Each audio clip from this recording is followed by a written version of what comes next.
हम मीनू झा प्रणाम करै छी समस्त मिथिलावासीके। एकटा हम उपनयनक मरब ठट्ठीके गीत लऽ कऽ उपस्थित छी।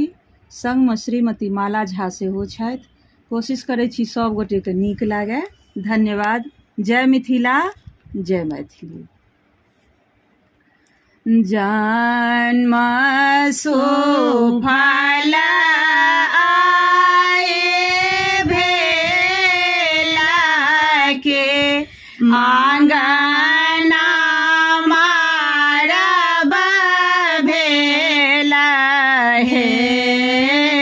जन्म सुफल आए भेला के आंगना मारब भेला हे। माय हे जनम सुफल ओहे बाबा का जिनका आंगन मारब भेला हे।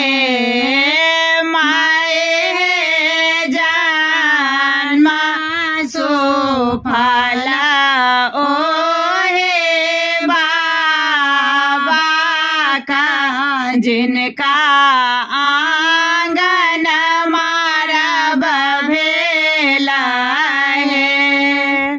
जनम सुफल ओहे बाबे का जिनका कुल पुत्र भेला हे।